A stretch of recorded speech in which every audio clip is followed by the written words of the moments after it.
today's webinar, only the host will be able to see the list of all attendees. All participants' lines will be muted to ensure there is no background noise. Following our presentation, we will be holding a Q&A session. If you have a question at any time for our speaker during the presentation, feel free to submit it using the Q&A tab located on your screen. You can also submit your questions at the end of the session.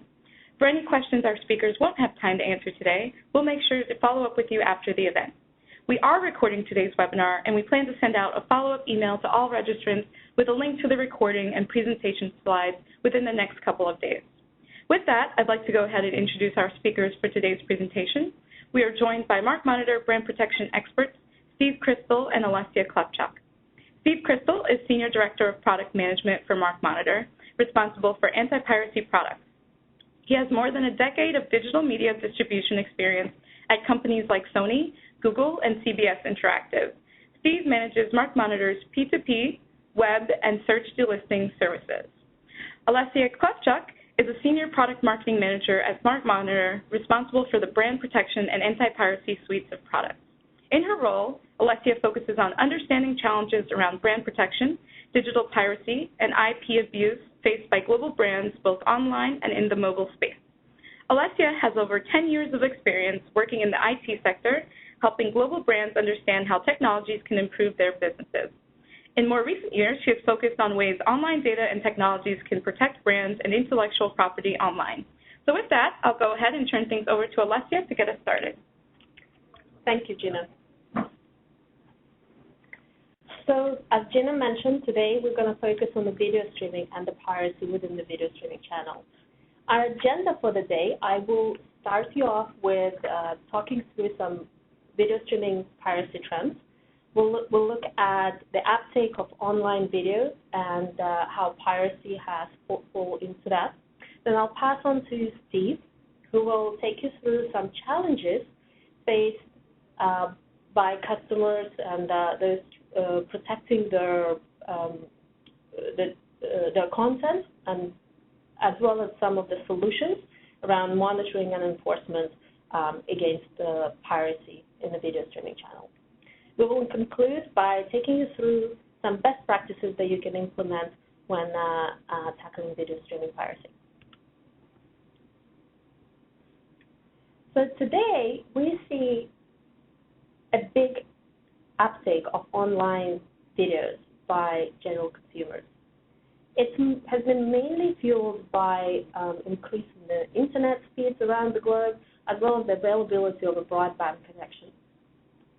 In fact, we expect by 2018, 76% of internet traffic will be in the video content. This is not surprising because a lot of people are turning to the internet to consume videos via popular sites such as YouTube or Netflix and so forth. With that, we also see a trend of piracy following the similar trends and shifting away from a file sharing towards more of a downloading and online streaming. There are a number of factors that are contributing to the uptake of online video and video streaming in particular. Firstly, there is a mobile factor to that, of course, and availability of the mobile devices. Mobile devices today account for 30% of all video streaming views that we see. There are faster mobile speeds available to people, and whenever they have a free moment, it's much easier for them to access video content on the mobile devices and watch their favorite TV show or movie or even just a short video clip. Storage is another factor to be taken into account here. Although every year we have more and more space on our mobile devices, it's still very limited. We're all storing a lot of pictures and videos on those devices, and storing additional files, so large files of movies or TV shows could be provide a challenge.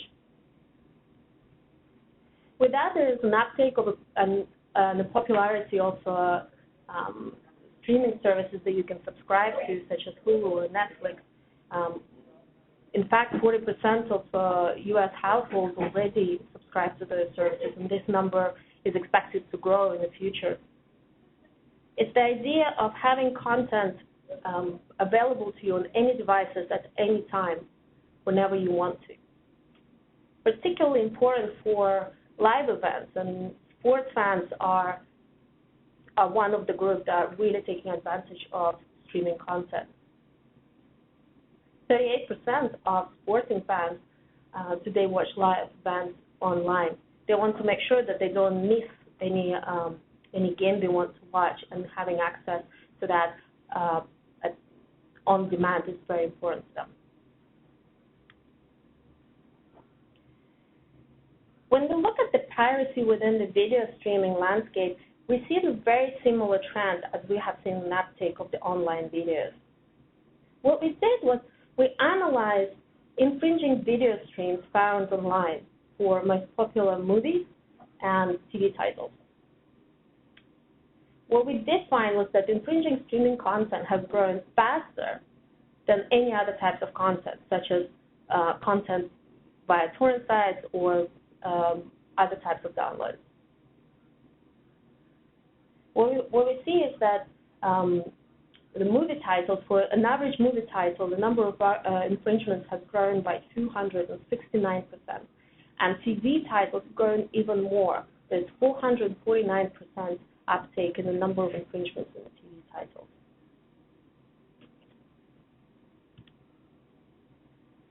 It's not surprising that we see this trend, because not only do we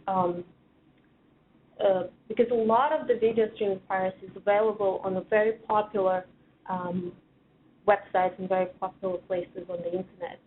In fact, you are more likely to come across streaming pirated content than any other content online. We looked at the top 200 sites on the Alexa, and we tried to identify any sites that we detected piracy and infringement. What we found was that 65% of those sites were in fact streaming sites, and they all had some form of piracy.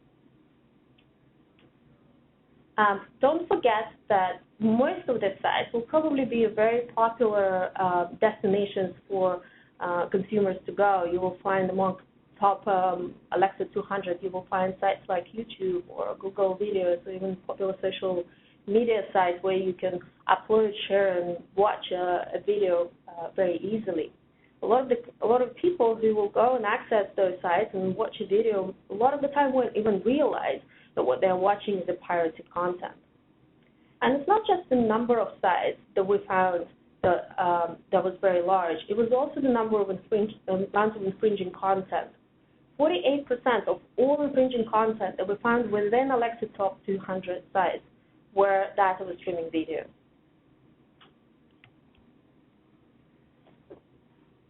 With that, the profits generated by pirates follow the same trend. The profits generated by streaming platforms are growing, and they're growing very fast. If we look for the profits generated by pirates through advertising on streaming platforms, out of all the profits they have generated on various channels such as torrent sites, direct downloads, linking sites, 12% of that came from streaming sites. That number has grown in 2014 to 22%. And most of these profits have grown at the expense of other piracy sites, and particularly torrent sites, which shrunk by around 30% at the same time.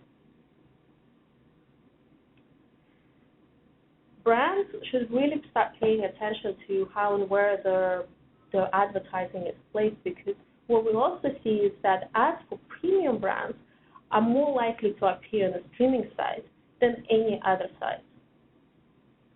With that, I'm going to pass you over to Steve, who will take you through some challenges. Thanks, Olesia. So what I'd like to do is to expand a little bit on what Olesia has been characterizing as general streaming trends, and talk about how we're seeing the same sorts of trends reflected in specifically pirate sites, but also I want to talk about how the fact that that same growth is mirrored points the way towards increased automation and what it means for best strategies for being able to cope with the threat of online piracy. So what you're seeing here is a chart that shows for a single client who we feel is representative of the industry. This is a mix of TV and movies. You see that the number of domains has increased.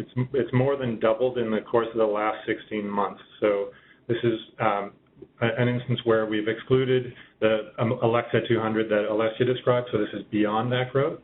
And you'll also notice that there's a similar growth, about doubling, in the number of domains which had more than a median number of infringements. The pattern's about the same as well for domains where you have an average number of infringements. What we're trying to demonstrate here by using the median is to say that even with those domains that have substantial numbers of infringements, you'll see that the growth is on about the same sort of curve. So if you go to the next slide, please. In addition to the fact that we're seeing an increasing number of domains for typical clients, and when I talk about domains, I'll talk about the different types of streaming sites that we see and that we're most concerned with. But in addition to the fact that we're seeing increasing numbers, we're seeing that on the sites, on average, we're seeing an increasing number of infringements. And so while that varies to some degree, depending on who the players are, so we're seeing really substantial increases for big sites like YouTube, less so for some of the minor, more pirate-dedicated sites. We do see that on average, the total number of infringements has gone up basically in lockstep with the growth of sites at large. So what I want to do over the course of the next several slides is to talk about the challenges that get presented there. So this type of growth suggests that the strategies that rely on manual verification are not really well suited to the scale and the dynamic, fluid market that we're seeing for streaming sites. And so what I want to do is characterize what some of the challenges are for automation. So when we have our robots crawl the web, what it means for us to be able to bump up against these obstacles, and to talk about how to tune programs in order to be able to address some of these challenges. So first, I want to make some distinctions between different categories of sites. Most importantly, there are sites that have an index, namely where a user is able to get to the content by virtue of seeing some representation of it. And so those would be sites that we characterize as linking sites. That would be sites like All You See, Movie 4K, Watch Series. You'll notice that in the far right column, I've already got some other ones. You have some overlap. I'll describe what that means. But what you'll see on a linking site is something like what you see in the little panel there below, namely that you have very quick access to sites where the content is hosted and streamed, and that the content is generally hosted on a dedicated, what we call hosting site, and you have some examples there. There tends not to be a mechanism to be able to search the site. There's not an index that's maintained. Instead, the links are shared privately, or not so privately when they're shared on linking sites, and often have some sort of requirement for providing credentials, for instance, a login or some such. And lastly, we have what might be considered a hybrid, namely that you have the ability to both host and link to content. So YouTube is a classic example. There are other sites that don't so much index, like social media sites, but you have hybrid sites like All You See. Putlocker would be another example. CouchTuner is another example where you're able to both find the content there and it streams directly from those sites. So what I want to point out here is that it's kind of a good news, bad news. The good news for us is that for users to be able to stream content, it's often exceptionally complicated. So I'm guessing that a lot of you who have experimented a little bit to do some testing to understand this market well have found that it takes a lot of steps in order to be able to get to content in many cases. So you have pop-up windows, pop-unders, all sorts of actions that basically present a challenge for users, which is great. It means that they're not able to as easily get to content in many instances. But it also presents challenges for companies like ours that are trying to automate the process for being able to collect the information there, so whether crawling the site or downloading. So this is a particularly interesting case. It's from 2movies.com, where you basically have a whole bunch of warnings. And let me start by giving one warning. You'll notice that in these slides and many of them to follow, we have a lot of logos and brand names blurred out. That's in part to protect the innocent. We've also protected the likely guilty in many cases, but we're a brand protection company, so we take this stuff seriously. So in this case, what we're looking at is 2movies.com. And I wanted to point out the fact that so this is taken to be user-friendly, and you have several indications to a user about what they should expect, namely that they're going to run into some problems and that they have a few options. And the good news is that it's not easy for a user. Bad news is that it presents challenges for automated software bots like ours and others to be able to get there. So in addition to those sorts of obstacles, so this is still in the instance of 2movies.com. What you see here is basically third parties. So here's revenue on the site. What we often see is that there are buttons that are masked as mechanisms for being able to watch the video. This one's kind of friendly enough to a user because it actually says that it's an ad, so I think somebody's more likely to click on the close ad. But in many instances, even that action will launch a pop under or pop over, and it still doesn't get you to the content. In fact, in this case, and this is fairly typical, you have some other call to action, and here it's basically to join up with 2movies. So one of the other things that we're commonly seeing, and this one is a good example, where you have several options for watching the movie. So in the middle of the screen here, you'll see in Spanish that you essentially have 3 different options. So in instances like this, because the sites typically change this behavior, to the extent that we want to be able to automate it, we need to be able to adapt to it and know when these options are actually legitimate. So in this case, option 1 in my personal testing has always launched an ad, and you have to either click option 2 or 3 in order to be able to get the video to start playing. And so this is typical of the sort of challenge that we would face in order to be able to have an automated crawler or scraper for that one. The other thing that I wanted to point out is that increasingly on sites like Movie 4K, we're seeing that you get kind of a more shopping approach. I'll talk a little bit about popcorn time later, but in instances like this, you're starting to see different presentment of the content that's available, and this is meant to illustrate a couple of things. So I think you'll see here and on the next screen that basically you have the incorporation. Apologies here, some of the stuff is blurred out in order to disguise the content that's being shared here. But what we're seeing is that there are sites increasingly using third-party data. So that would be things like IMDb data. You also see that there are quality ratings, which help to make it easier for users.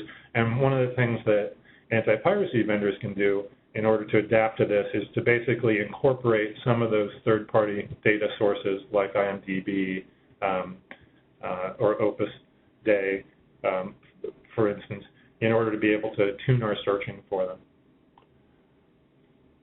So next one, please.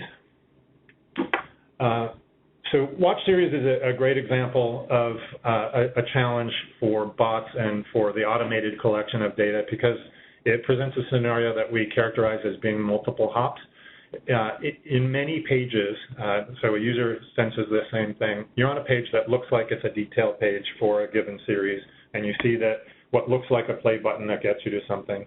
But then if you click, you get to another page that will give you some options, and here you get a lot of choices.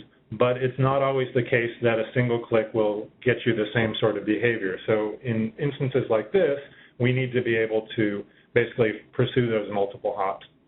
That's fine. Let's go back to hybrid, please.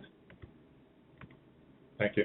So all you see is a good example of a hybrid site. And by what I mean by hybrid in linking and embedding here is this. So in the examples that I showed you on the past few slides, the behavior would have been that if you click on a given piece of content, that you basically get taken to a third-party site, namely a hosting site where the content would play, or there would be some further complications to get the content to play.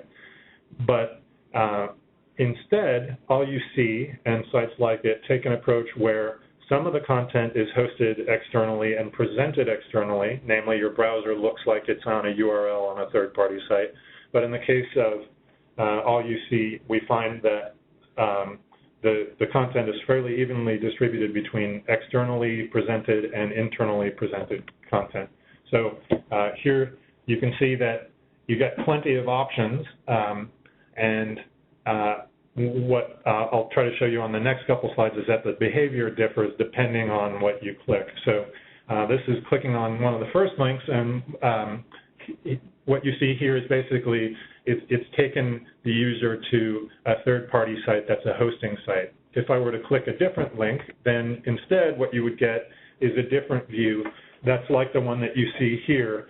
So what you're seeing here is you're still on allyousee.com. The video will play there. The ad is sponsored. The ad revenue goes to All You See, and when you play the video, it will be played from servers that are hosted by, in this case, sorry, I can't quite see. I think it's potentially a BotLocker video.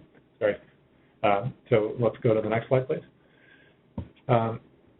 The other challenge that I wanted to touch on briefly is being able to do a good job on covering social media sites.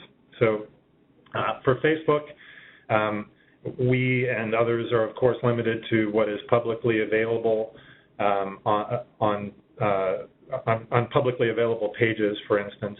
But we noticed that on different social sites elsewhere, VK being a good example, there's lots of content being shared on what are public pages, but they require, for instance, invitation into what could be considered private groups. So you get fans of a certain series, for instance, who share links with one another, and so long as we're able to get those links, we're able to get to these pages, and we're able to scrape the content from these sites. So it's essentially a mix of public availability and, in some instances, needing to be in the right place and understand where to be able to find the links and the content that's being shared, and in many instances having accounts and credentials that allow us to get to that. So it would be tough to talk about trends in online streaming without talking about popcorn time. What I wanted to do is to make clear that it's distinct from other websites, well, in lots of ways, but principally because the content is served through an application which is basically a front-end and back-end server for presenting P2P content. So without getting into too much technical detail, most of the forks of Popcorn Time, so there had been sort of an original group that had developed it and a splinter group, and now we see lots of different versions of it. Each of them tends to rely on a specific tracker, which is, you can think of as essentially a server which coordinates the distribution and sharing of content. But in each instance, it sort of breaks from the conventional P2P methods for sharing, namely on peer-to-peer networks. In order for them to work efficiently, it's most important for the pieces that are most rare to be traded the most readily. And in the instance of Popcorn Time, in order for it to stream bufferlessly, you basically need to have the next piece in order. And so they need to have dedicated trackers, and we track these dedicated trackers, and we find that there is a reliance on third-party sites, so Yiffy or its modern incarnation, so it's YTS. It's either, it used to be .re, now it's TO, but the principal mechanism for us to be able to address them en masse as a group and as a type of issue is basically through working, so through targeting trackers, through working to basically take actions against entities like YTS. And then lastly, we, on the peer-to-peer side, we're able to detect the IP addresses of users who are connected to these swarms and basically take action on the P2P side. So I'm going to talk later about the role that I think fingerprinting should play when creating a program for addressing streaming piracy. But I think before I do that, I wanted to mention some of the challenges that get presented. So I mentioned that there's a scale issue and an accuracy issue. So given the huge volumes that we're seeing, we know that we need to have greater and greater automation. But with greater automation, there are some considerations. And so I want to talk about some of the challenges and specifically to talk about YouTube. So YouTube, as many are probably familiar, has its own fingerprinting technology, a system called Content ID, where for content owners that provide content to create a reference fingerprint, they're able to essentially filter out and ensure that, or try to ensure that the content that gets uploaded by anybody after that reference fingerprint is generated can be identified, and then the content owner can take action as appropriate.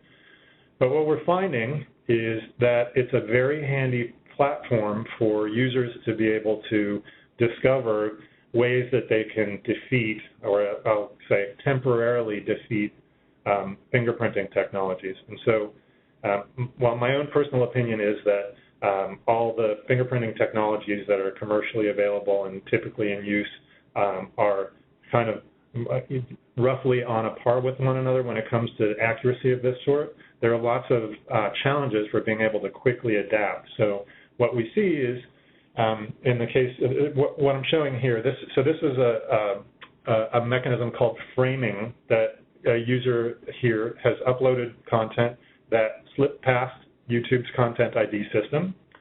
And I will also say, in this instance, it slipped past our own fingerprint identification system.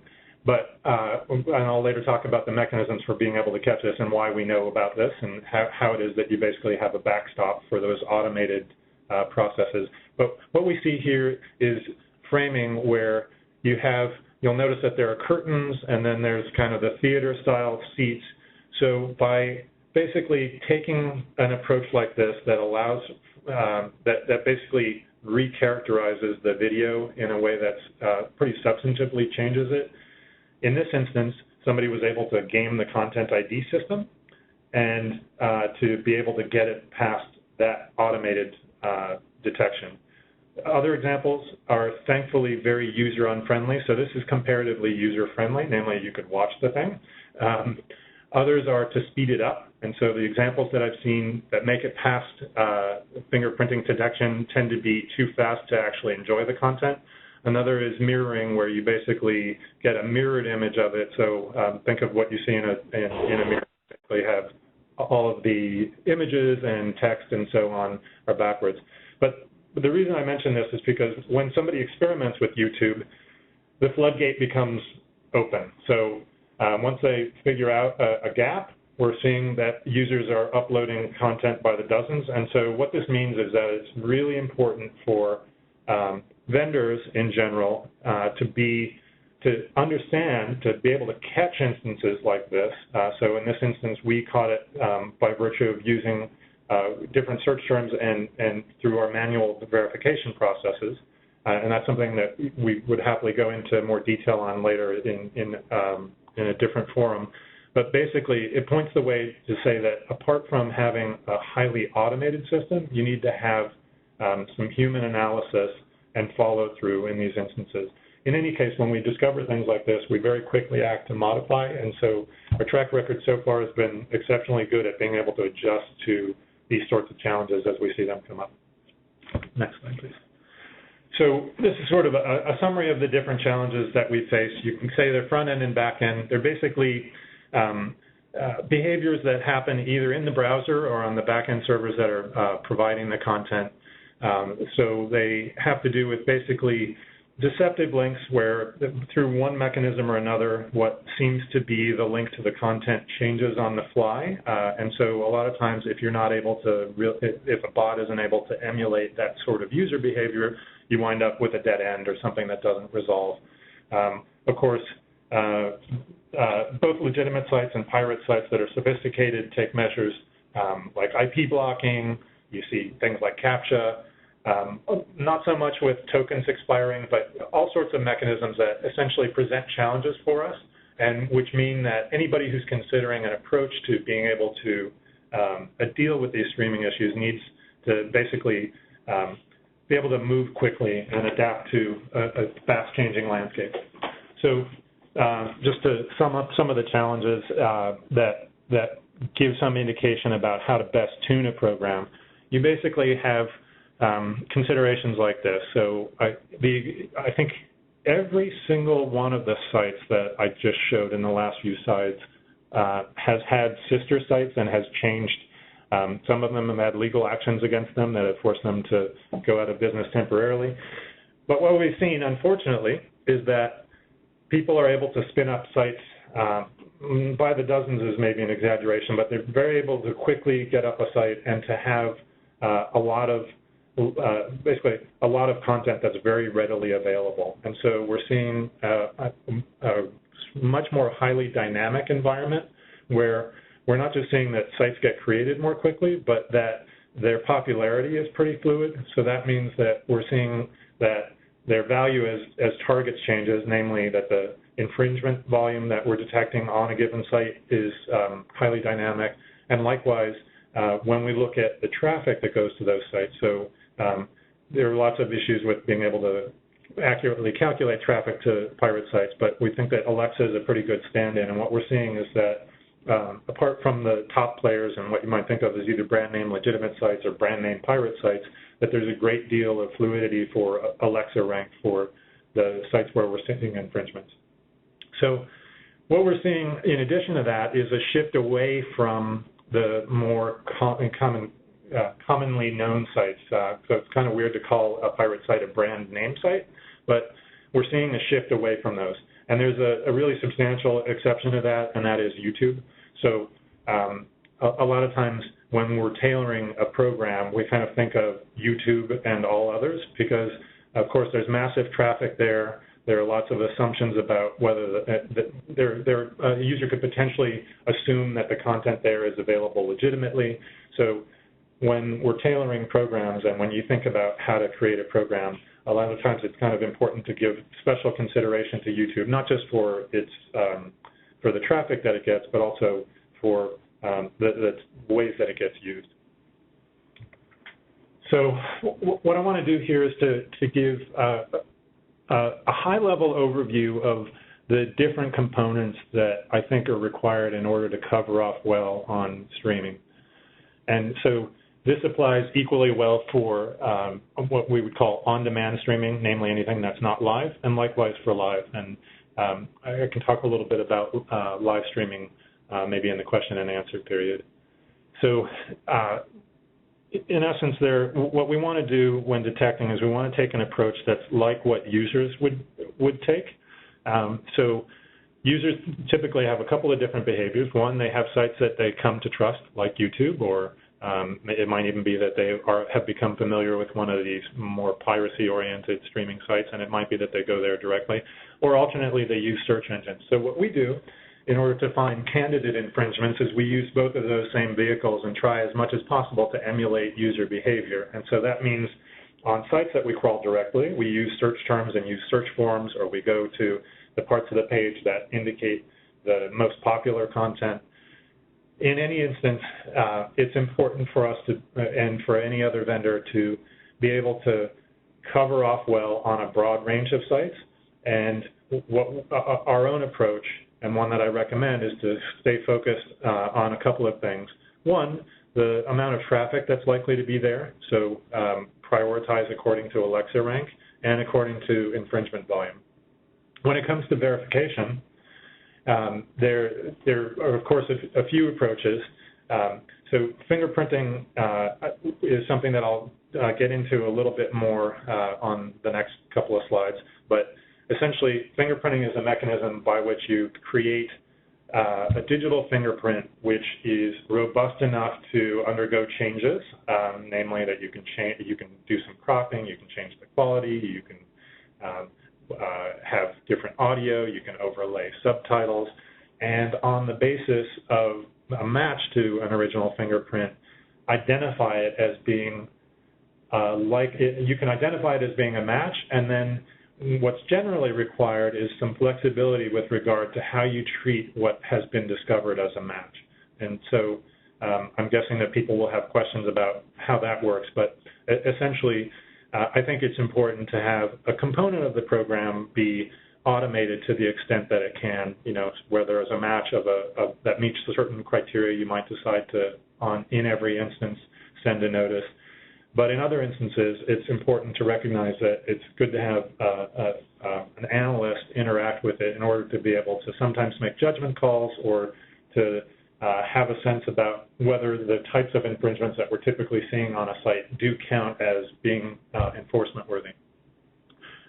Also important is to capture the right sort of data. So in addition to capturing information about where where access to the stream is provided and who's hosting the stream, it's important to have a deeper understanding of the data that's there. So, typical practices are for the host sites to capture the IP address, to be able to resolve that to an ISP.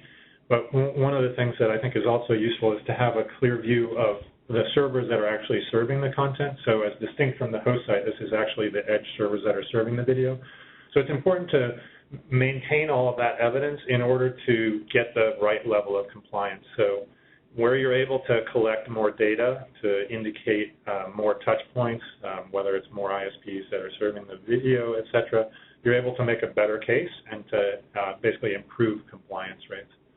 And then, of course, one of the things that you want to be able to do is to analyze the trends that you're seeing, both in terms of where content is being trafficked and where compliance is best and where the problem spots lie, in order to be able to tune the program. So what I wanted to do now is to give a typical program overview for a fingerprinting-based solution. So what that means is that you essentially have to have some mechanism for generating reference fingerprints, and so that gets done in a number of ways. So it means that whoever generates the reference fingerprint has to have content of whatever is being used as the reference, and so that happens typically behind a content owner's firewall and as part of a post-production process where you have the ability to basically create a fingerprint which will be used for comparisons. Alternately, there are a few ways that it can happen. You can send an unencrypted copy of the content through some secure means to MarkMonitor, and we can generate a fingerprint. Alternately, of course, and this happens in some instances where we generate a fingerprint from content that we find in the wild. In any instance, after we've done that, what we find is important is to come up with some very clearly stated rules of engagement that make clear for not just for the purposes of automated verification, but for our analysts, what action should be taken under different circumstances. So where the content that we're finding in the wild is of a different duration, what happens if we find that it's part of a loop? What are the fair use considerations? Is there some consideration about the overall length as compared to the reference content? So we find that tends to vary from content category to content category, and maybe even vary from title to title, depending. So after having established these rules of engagement, it's important to basically tune the program on the basis of seeing how it's performing in its early stages. So in our experience, we see that we learn some things that make us reconsider what the rules of engagement are and how we want to be able to deal with outlier cases or border cases, and then we want to adjust that verification process. So that would be sort of changing the amount of content that we download, the actions that we take on the basis of finding an automated match, and in every instance, we want to be able to make whatever enhancements we can and tune in order to provide improved compliance. So at an even higher level view, I think that these are the characteristics that one should look for in trying to protect content when it comes to streaming. That because of the scale and diversity of sites, it's important that the process be really highly automated, and I think that there's pretty wide acceptance in the industry that the best mechanism for doing that is through fingerprinting. Secondly, it needs to be able to scale, and scale here really means a couple of different things. It means being able to download, to be able to verify massive numbers of links. So, you know, for one client that we have, in the course of the last 2 days, we had more than 4.6 million links and downloaded 200,000 segments of video in order to find about 2,000 infringements. That to operate on that sort of scale is non-trivial, but apart from being able to operate at that scale, in other words, that depth, it's really important to be able to very quickly adapt to changes in the market where we see different sites. And so because of all those challenges that I described earlier in the presentation, it means that you need to have the ability to very quickly adapt to each of the sites that where we're finding streaming content. And so because those challenges differ, it means that in large part, a lot of those sites need to be handled on a custom basis. Apart from that sort of customization, you also need to be able to set custom policies. So we're finding that apart from people not wanting a very rigid program, that in a lot of instances it's not really reflective of business's goals. So you need to be able to have some good degree of flexibility when it comes to how you implement the program.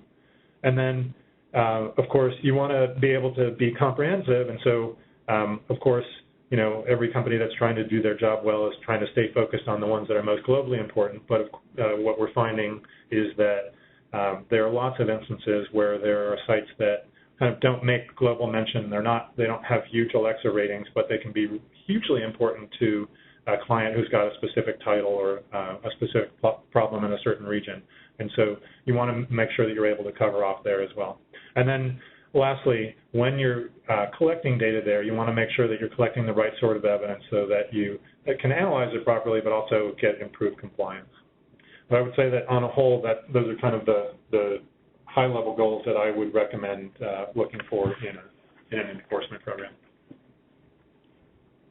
So I think I'm going to pass it back to Olesia. Thank you. To sum up, I wanted to take you through some best practices when it comes to protecting your content online. Firstly, make sure that you monitor the internet and you have a very comprehensive coverage. As Steve mentioned already, a global coverage and a regional coverage is very important. Make sure that you have that as a part of your program. You probably also don't want to focus just on the top traffic sites, such as popular UGC sites. You want to spread out your approach and make sure that you monitor the long tail of streaming as well as linking sites and have all your bases covered.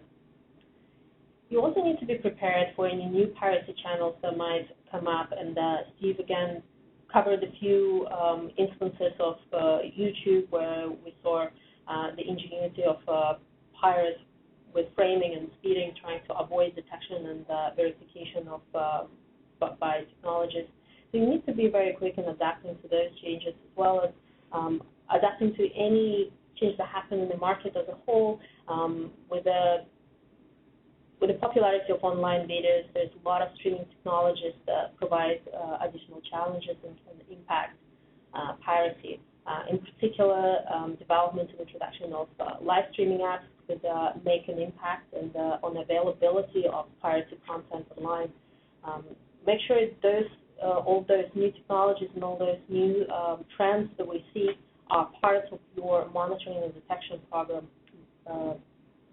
for anti-piracy. Next, make sure that when you do enforce, you cover all your inputs from different angles on the infringing content and have a strategy around it. DMCA notices are not always effective for every single content, for every single site. When you come across a stubborn site, you want to collect as much information about the infringements as you can, so you can pursue different types of enforcement and put pressure on that site or that particular pirate by contacting different entities that might be associated with piracy content, such as ISPs, registrars, ad networks, payment providers. The list can go on. So make sure that those things are part of the program.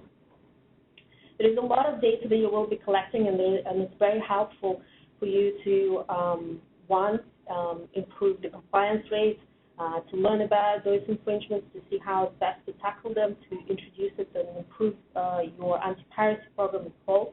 But you can also use that data to make a smarter business decisions, to identify any gaps in distribution strategies or best times for releases and so forth. And finally, fighting piracy is a complicated endeavor and requires a lot of time and resources. And the best way forward is, of course, to employ technology and work with an anti-piracy vendor when it comes to that. Make sure you choose the vendor that has all the best practices implemented, and it will really help you to save a lot of time and resources in the long run. Thank you. Great. Thank you, Olesia and Steve. That was a great overview. So we're going to move on to questions. We did have some questions come in, so we're going to take a look at them now. But as a reminder, if you have any questions, please submit them via the Q&A tab on your screen. So the first question that came in, why do we need to monitor YouTube? Won't Content ID be enough to protect our content? I can take that one.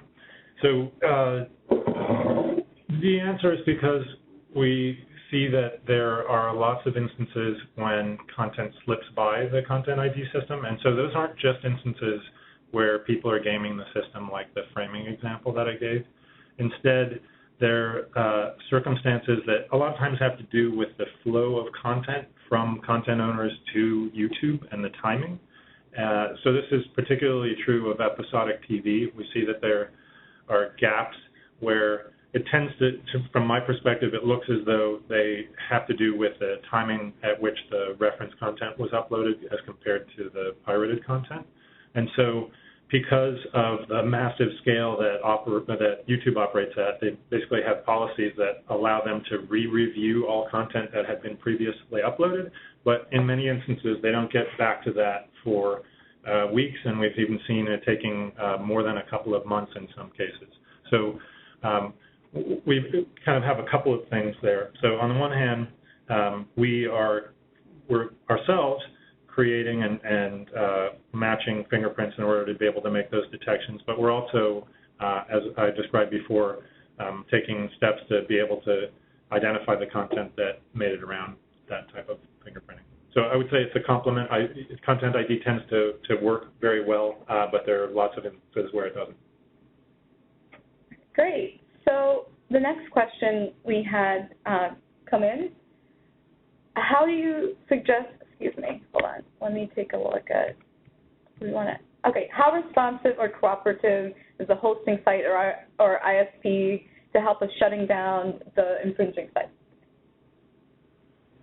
So the quick answer is, of course, that it varies. So for existing MarkMonitor clients, I think that you're probably familiar with the reporting. So we characterize compliance along a number of lines. The most important variable is how quickly a site complies. So you'll see that some of them comply intraday, some of them take longer, and unfortunately some of them don't comply or take a long time to comply. So in many instances, we have, I think, 30 or 35 different sites where we have tools that allow us to take down the content directly. So in those instances, we get compliance immediately. In other instances, we use the conventional mechanisms that any vendor does, namely using web forms or sending email to the address where the site requests that we send contact information. And it's there that we see compliance rates vary. But for the sites, there are a few exceptions, but for the sites that are most important, we tend to see compliance rate greater than 80% when it's measured as within the week. The compliance rates for those within a day are a little bit worse than that. I don't have the number off my head, but could certainly follow up with whomever asked that question. All right. So the next question, how is monitoring for live different from archive? Okay. Yeah. So I described the process for comparing fingerprints that requires the generation of a reference fingerprint. So in the case of live, it's not quite as easy. You take a different approach. So at a high level, what it requires is that we're able to generate on the fly from a live feed of one form or another a reference fingerprint. And that live feed can come in a number of ways. So for some of our content partners, we have access to an IP-delivered feed. And in other instances, we use basically a fancy setup that includes conventional over-the-air broadcast, whether it's through satellite or cable. So we have a monitoring facility that allows us to be able to capture the live broadcast, and we generate a fingerprint on that basis. And then we are also monitoring streams on live sites, and within a minute, we capture, all of our comparisons are done within a minute, and in the course of that minute, we're able to have generated the reference fingerprint, generated the comparison fingerprint, compared them, and have a verification all within the course of a minute. So it principally differs by virtue of the way we generate the reference fingerprint. Great. So the next question is, how do you handle false negatives and false positives with fingerprint matching? Okay. I'm not sure completely about the context of this one, but I think it's probably a question about whether how you tune fingerprinting in order to be able to have fewer false positives and fewer false negatives. Frankly, there's going to be a trade-off depending on the approach that you take. What we've found is that you can have a fairly small duration of sample content. In many instances, it can be just a couple of minutes. In order to be safe, we've found that a good default for us is to have a 5-minute sample period, which means that we're able to, on the basis of a sample of that size, know for any piece of content that we're sampling out in the wild, whether there is a match or to what extent it's a match. So it tends to tune well for blocking out false positives. So we've had an exceptionally low rate. I even hesitate to say the number. It's not even a number. The number of false positives we've had from fingerprint matching. But when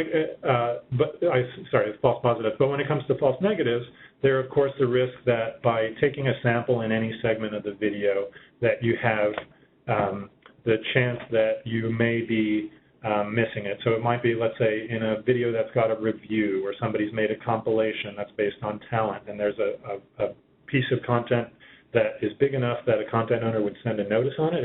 It's long enough, the duration is long enough, but because of the offset where we take the sample, there would be some risk there. So what we suggest is that in instances where it's highly important, read YouTube, then you consider taking a different approach and potentially tuning the mechanism for being able to download it. So a couple approaches are suggested. One is on the basis that if you find that you have a likely match, then you can download the whole content. Or you just make a decision that says that in instances like that, it's likely that it's not, you're not finding a viewer who is trying to find a full episode of the content that you want. And we have time for one more question. How do you handle fair use of content found and shared online? So the fair use is in the eye of the beholder to some degree, and it's important that our content partners have very clear guidelines for how we're meant to act. So the very short version of the answer to this fair use question is we, as part of the rules of engagement that we define with content owners, we want to understand what to do when we see something that is at the borderline. So the shortest version of the answer is that a content owner, that we basically agree with the content owner that everything that meets certain criteria should be reviewed with the client. And so what that means is that if we're finding something that is, let's say, of a duration that is appropriate, but it's in a context that looks like it might be fair use, and it might be that it's parody, or it might be that it's in the context of a review or something like that, in those instances, we really need to rely on the content owner to in the first part of the program, work with us to know how to respond to those and then figure out to what extent they can hand off those judgment calls to the analysts that we have working on it. But it's a great illustration of the need for a complement to that automated verification process to have human analysts being able to make some judgment calls along those lines. All right, great. Well, thanks again, Steve and Olesia. That was such a great presentation. We appreciate you sharing your experiences as well as the best practices. I'd also like to thank everyone for tuning in for their participation with some great questions that really helped draw out some more information for those listening in. Now, as a reminder, we'll be sending out a follow-up email with a link to the webinar's presentation slides and a recording within the next couple of days. So you can be on the lookout for that email. That concludes our webinar for today. Thanks again for tuning in, and have a great